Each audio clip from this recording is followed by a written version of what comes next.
Hey everybody, thank you so much for joining us. We're here on the bus, as you can tell. But we have some very exciting news that we want to share with you. There's a few things actually that we're extremely thrilled that are coming out and that we're going to be a part of, that we really want you to know about, and I think you're really going to enjoy as well. But Gary, tell a little bit about some of the stuff we've been talking about leading up to this. Well, day after day and night after night at concerts, folks keep asking for the old songs. They want to hear songs off of our Quartet tribute albums. And when I advance the dates, a lot of the promoters will always say, "Hey, are you going to sing some off of them albums?" So collectively with the guys, we've sat here and we've talked about it, and we want to make a special tour out of that. So in 2025, we're going to do limited dates, and it's going to be Tribute Quartets Quartet Tribute Tour. And those evenings, guys, we're going to do nothing but the old songs off of those three albums. Everything's going to be around those three albums, and we're going to take a stroll through history with all the old groups and the old songs, and I'm excited about it. I'm very excited about it. It's neat to see kind of how it's progressed. Originally, Gerald Wolf came to us and had the idea of doing these quartet tribute albums. As a matter of fact, I think he's even the one who came up with the title. We were trying to find out what the title of these things. He says, "What about Tribute Quartets Quartet Tribute?" I said, "It's a good idea."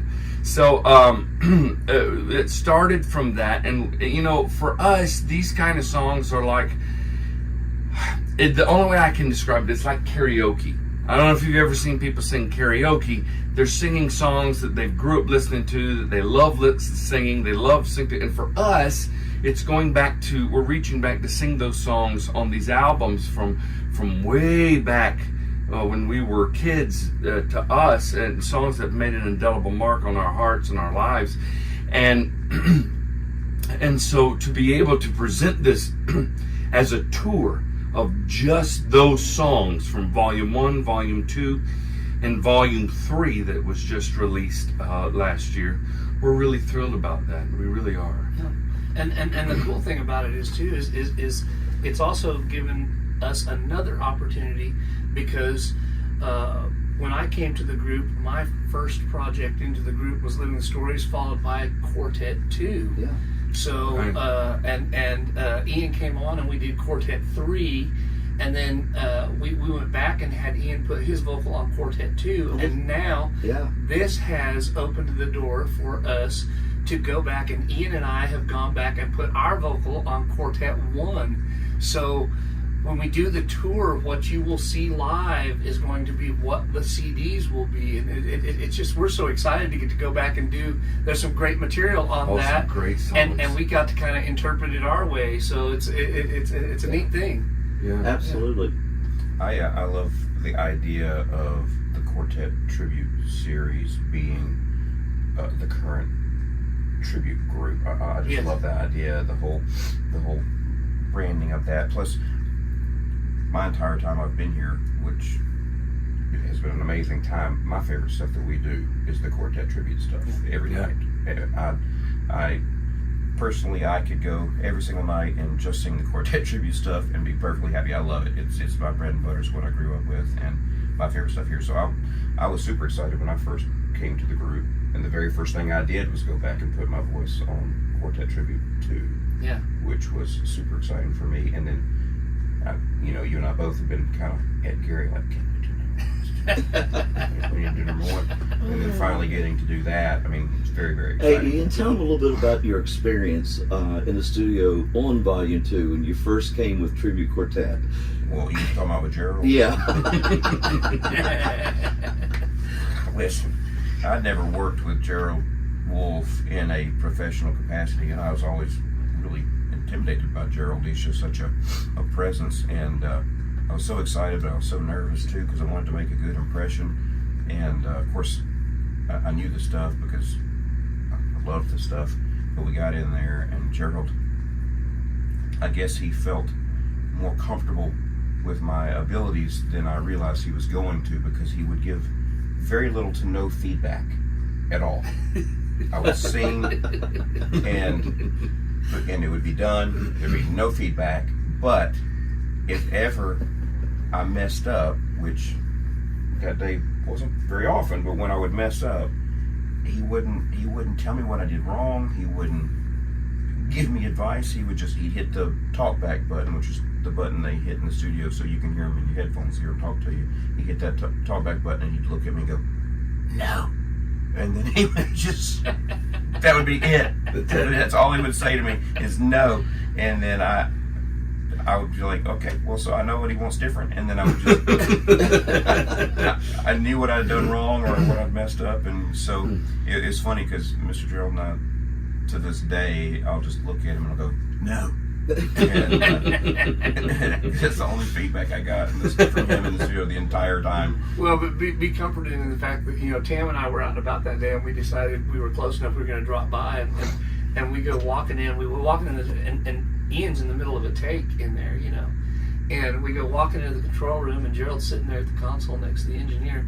We just quietly slipped in behind him, sat down, and he turns around. He didn't say hi, he just turns around and he goes, "He knows numbers." I mean, he was just a Nashville number system. It's like, so Gerald could just tell him, it's like I was singing. It's like, a lot of the time I was singing off of his hand. Yeah. He'd be looking at me and go, like if I didn't know the song or I didn't know where I was going, I would sing off of his hands. I recall, guys, the how this whole thing came about. Several years ago, we were at the Great Western Fan Fest in Visalia, California, and Gerald was sitting around the stage when we performed that evening. And he got up when I was walking out. We walked out together, and I said, "Gerald, what are we missing?" And he says, "Well, you're missing some of the old quartet 4-part harmony songs. You need them for your program." I said, "Okay, will you produce it?" He said, "Sure." I said, "Stay right there." I walked across the other side of the room. Our record company was there that year. I said, "Listen, we want to do a quartet project, old songs. Gerald's going to produce it. Are you okay with that?" He said, "Yes." He says, I said, "Great, okay." I walked by across the room. I said, "Gerald, okay, I got it approved. When can we do it?" He said, "How soon you want to do it?" I said, "What about week after next?" He said, "Let me look." He looked at his schedule. He was clear. I said, "Okay, mark it down." I walked back across the auditorium to the area where all the product was, to the record company. I said, "Check and see if the studio's open." They pulled up their calendar. They said it's open. I said, "Block those days off." Went back to Gerald. I said, "Okay, find the songs." And that's how it happened. Wow. And one of the amazing things that people may not know about this series, I know some people, get it and they hunt the credits and they know, but you guys have kept the same crew the entire time. So you've got Roger Fortner playing guitar, you've got Josh and Gerald playing piano. Yeah. Then you've got Stone Carter playing drums, and then Mylan Hayes playing bass. And what's great about that is these are all people that, like us, have had an entire lifetime of doing this music, understanding the music. Yeah. And so it's funny. It's so not like work. Right. Getting that stuff. You go in the studio and it's so like, it ought to be a fun. crime that we're having that much fun doing a project. Normally projects, you put a lot of work in it, and we spend a great deal of time just laughing and enjoying each other's company and everything because of what it is that we're putting out there. I think it shows in the product. Oh, absolutely. You know what's great about this is that we're releasing some of these songs to radio. Yeah. Going from our national projects, which we thought was going to be table projects, that have turned into be national releases to radio, and the folks are loving it. We appreciate your support with that, and all the radio DJs and program managers. Thank you for what you do, not only for Tribute Quartet but for gospel music. But we have found real quickly that you love the old songs just like we do. Yeah, thank you for loving it as much as we do. I mean, it's what I think people take for granted a lot of times. we're fans first. Yes, Every one of us grew up with this music. I mean, if I was in the car with my dad, it was going to be male quartets all the time. Now, if I was in the car with my mom, it was classic rock, but that's neither here nor there. If I was in the car with my daddy, though, it was always quartet music. And growing up in Mississippi, my family all had groups. My grandparents had a quartet, my dad had a quartet, my mom had a trio. You know, Daddy sang bass, mom sang tenor. It's a true story. I played bass guitar for them. It was part of our life. It's part of all of our lives growing up, and we are absolutely fans. And so these albums are like love letters to the groups that we grew up with and the songs that changed our lives. But we treat them with that kind of respect because, again, it's not just something for us to do. It's because we love it. It's because it's a passion. We're fans of it. You know, and I think what's even more fun about it is, you know, the GMA Dove Awards is like the Grammys of Christian music. Yes. Right? And so every year you may be up for, your album may be up for the nomination process. You may or may not. The record companies, they do their analysis, they send out, they submit all that stuff. It goes through a whole big process. And so you may or may not. Now we got 2 Dove Award nominations for a big album. When we say national and table project, what we mean is an album that is not of old songs, but generally mostly new songs, big orchestration, big, you know, like Living the Stories and Always Grace and Here For You. But Here For You got 2 Dove Award nominations off of that. Well, we were excited to learn just a month ago that Quartet Tribute Volume 3 garnered an official Dove Award nomination. Now, we don't know yet if it's won. It's been nominated officially, which is amazing. That an album of classic old songs that are supposed to have disappeared has now since gotten a Dove Award nomination, and we're absolutely thrilled about it. Ties into what Gary was saying about the radio success we've had. Yeah. You would never think about, using your terminology with the Mainline Project and the Table Projects, you would never think about sending singles off of Table Projects. But like Gary said, we don't treat it like it's that. It's received so much more love than that. But also, when we release those songs like Some Call It Heaven, I Call It Home, and Heavenly Home, and Not My Will, and one that He Pilots My Ship, and one that might be coming out soon that we can't talk about. We can't talk about it yet. But it's very exciting. I know something you don't know. Will that happen to possibly feature the bass singer? Maybe? No, I don't know. But we're finding that you release those songs, and some people say you're crazy. Why you release a song that's 40 years old and to radio? And we're finding that people are drawn to it. They're calling the radio station, "Can you please play this? We want to hear this," because they're just such great songs, and just like us, you're fans, and it's touched your life. It's a nostalgic thing. It pulls back a part of your life where you can look back fondly on it, and they're just great songs. You like to say, a good song is a lasting song, and we have found that to be true. You know, something that excites me is I several times throughout the year I receive texts from our peers suggesting songs for our next quartet project. True. Yeah, we do. And I love that they get excited with us about finding the right songs to present to you. You know that Gus and I are your employees. You don't have to call us peers. I know I text a lot. And we'll try to get back on the number 6. There's lots of. We already have our list. Between all of us, we've already got a list for Volume 4, along with our producer Gerald Wolf, and. But we are excited about what's going to take place next year. It's going to be limited dates. We're not going to. There's only going to be X amount of dates that we're going to do, and be looking for that tour, and if you're listening and you're interested in that tour, you can contact the Harper Agency and our agency that handles all that. But guys, I'm so there's excited. going to be a lot of special things That's what that I'm happen saying. at one of these. It's not just us standing and singing. You want to make sure you're there. Yeah. Figure out how to get to one, because we're going to have product and memorabilia and stuff like that. You're not going to be anywhere else. Yeah. Only if you attended a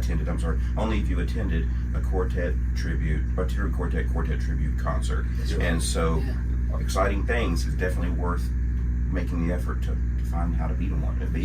If you're just joining us, hey, thank you for joining us. Yeah. We've been sitting here discussing that the news, the big news, which is that next year, 2025 Tribute Quartet, based off of our Quartet Tribute album series, we will be doing a Quartet Tribute tour of exclusively those songs from those albums. So now when you come to those concerts, you can't request a song off of Always Grace or Living the Stories or Once Again or anything like that, because we will only be doing songs from the Quartet Tribute series, which is why we titled it the Quartet Tribute Tour. And that's an exciting news. And also we have coming out as well, we got such great feedback. So we did a CD a couple years ago called Once Again. And what we did is we took songs that we had previously recorded years ago, and we just re-recorded it with all the guys. And kind of like a greatest hits project featuring the current lineup. Yes, yeah, that's a good way to put it. Greatest hits album featuring the current lineup. And so we decided to do another one called Once More, and that will be coming out very convention. I think the last week of September. Yeah. Oh, and if you're just joining us, we'll also be re-releasing Volume 1 with the new guys because they wanted to sing these songs so bad. So we'll be releasing that, and Once More. It'll be available at the National Quartet Convention, which you can learn more about at tributequartet.com/NQC. You can find all that at our website. But hey, you know what?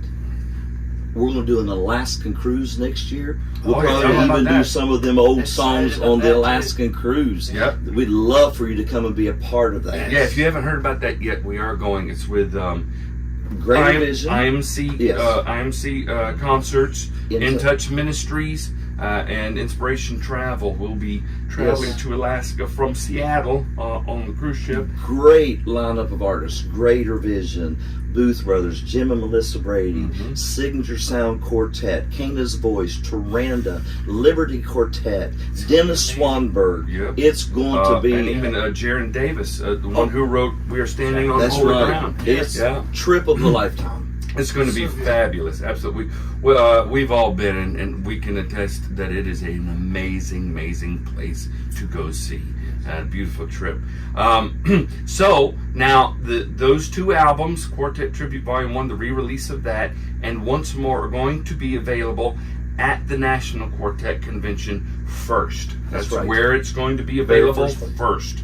It won't be available on the website until the next month, which I believe will be October 25th. So come to the National Quartet Convention, get your ticket today just to purchase Tribute's new albums. Yeah. But if you can't make it there, have your friend to pick them up. That's right. And again, if you're interested in having the Quartet Tribute tour, a limited number. We're only doing a limited number of appearances, but you can contact, or check them out on the internet, the Harper Agency. That's who you'll have to contact for that information. You'll be able to learn how to do that at tributequartet.com. Everything about everything we've been talking about will be available at tributequartet.com. Guys, I don't know about y'all, I'm very excited. Yeah, thank you all for joining us. Yes, thank you for this. Share the video, let people know. If you're excited about it, let people know that you're excited about it. People come up to us all the time, they go, boy, I wish more people would show up to these concerts sometimes. Well, you have to let them know. I like to say Taylor Swift could show up in town somewhere and no one's going to know if nobody says anything.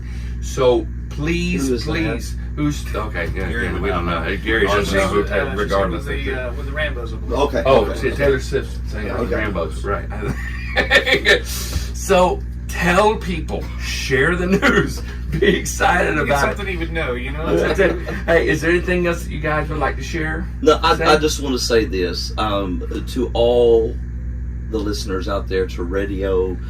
Thank you for your love and support. Yes. Those that come to the concerts, thank you. As Josh says, we could not do this without you. And to the DJs and the program managers, thank you for what you do for gospel music. You are as much part of this ministry and all the ministries of our peers as we are. And so we want to say thank you, and we hope to see you down the road somewhere real soon. Thank you guys for joining us. We'll see you out. Check everything out there is to find out about our normal tour, or the Quartet Tribute at tributequartet.com/tour, or you can send the word join, text the word join to 615-398-4324. We'll see you down the road. Bye.